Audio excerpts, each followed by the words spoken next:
Alright, so let's create this really interesting product here in Plasticity. Super simple, but interesting shape. Let's dive into Plasticity.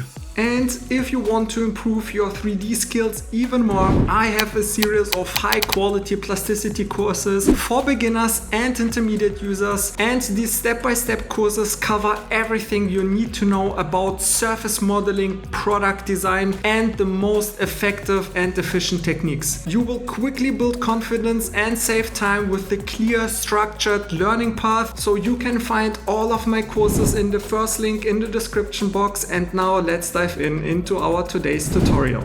So first of all, PureRef, make a screenshot or just save that image and just load it here. So we see a circular shape here at the top and a bigger one at the bottom, and then we also have this really cool shape here, and I will show you a really nice trick how you can create this kind of curvature inside. super simple. So let's go here to the top view.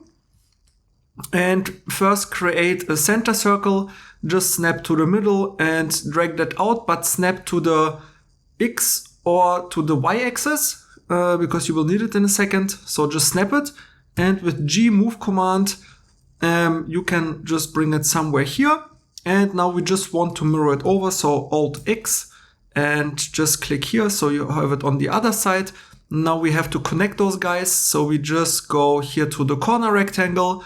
And because we snapped to one of this, how's it called, axes, we can snap now to the 3/4 point here. So we can just snap here and just go down here.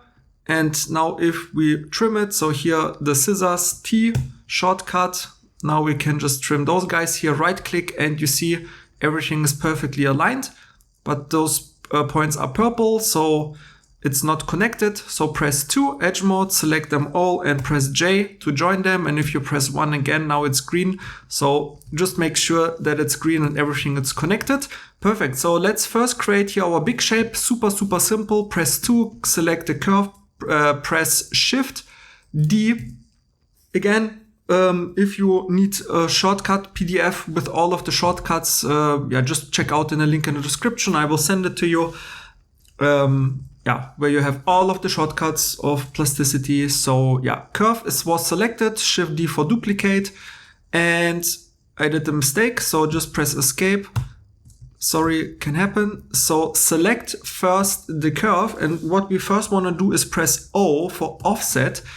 So we want to make it bigger, because you see here this bottom piece is just the same shape, just bigger. So we can just offset that, and maybe something like that is fine. Right click to confirm, press G, move command down, and we can just bring it down. So I will just eyeball it here to just show you the technique. And so we have this kind of situation, and now we want this nice curvature. So it's actually very simple. Of course, you can create all of those surfaces on one by one, but that does not make sense. So the little trick here is you create a line, and you just create the line on the quarters, which are connecting those curves. So just go here and snap to here, right click, Shift A to create the line, and do the same on the other side, and Shift A. We want to do this here on the straight piece as well. So like that, always Shift A to create a new line. Again, just make sure that all of the curves are connected. It's very important. And now is the cool thing, press 2 and select only those middle curves here. So just drag from right to left.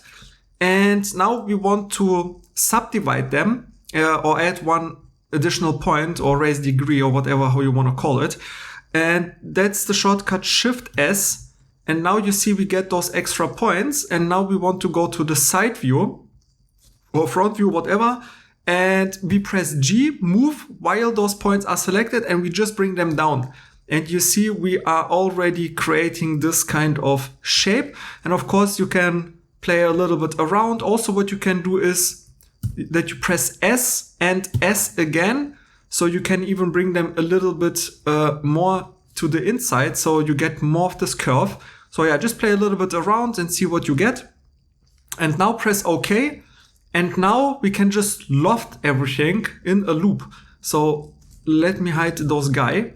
So what you can do is, again, you have two options and you always have to try both.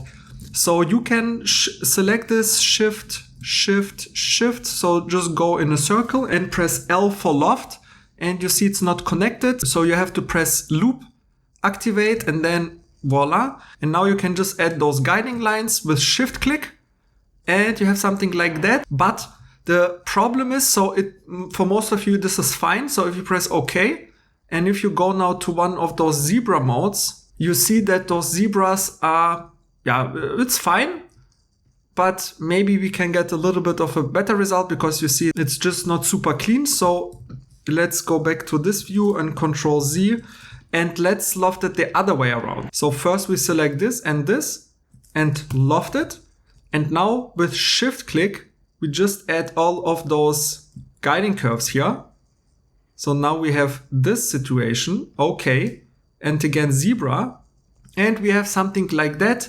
It does not look super smooth here at this point, you see, but the lines are just much more straight, and what's important, they are connected. So here it's just the G1 continuity.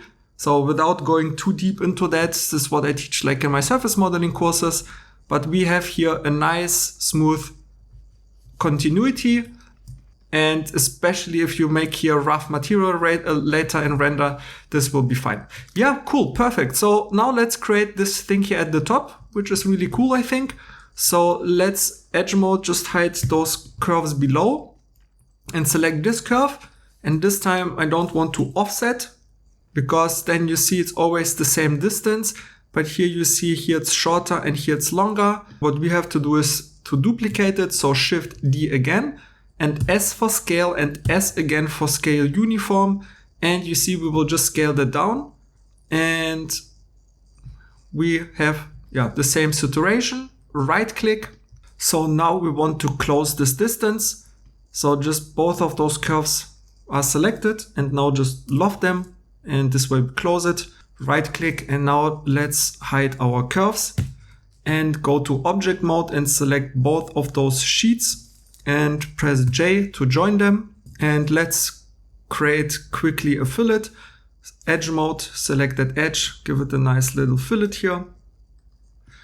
And now how can we create this shape where it's in the middle very deep and goes flatten out at the edges? We just have to kind of loft it here in the middle and then add those edges as a boundary. Because we worked here very clean. You see we have kind of 4 edges. So this is perfect for a loft. And what we want to do is just again create a line, Shift A, and just snap here in the middle. And again, we have to add a point. So Shift S to subdivide it or raise degree. And because you see we have a curve here, so we press G while the point is selected and we just bring it down a little bit. And now the magic, select that edge here, shift click, and again, make very, very sure that those points are on the edge connected. So shift, and shift, and now just L for loft, and it looks super weird. So just make G0, we don't need any continuity. And now while you're in the loft, shift, and again G0 and G0, because G0 no continuity again in my surface modeling courses, like the helmet, motorcycle, power tools, I teach all that. But yeah, this is exactly what we need. So let me hide this image here and we press OK and we can delete the curve. And now you see it's amazing, but to add a little bit more realism, again, go to solid mode, select this, join, and back to edge mode, select it, and give it here a nice fillet, but press caudal. Then you see you have a fillet with the same fillet size everywhere, press OK. And now you see how clean and beautiful everything is. And if you found this tutorial helpful and you want to continue to build your skills, I've created a series of courses that guide you step by step through mastering plasticity. So check out the first link in the description box to find the best fit for your 3D modeling journey. And I wish you a nice day. Bye.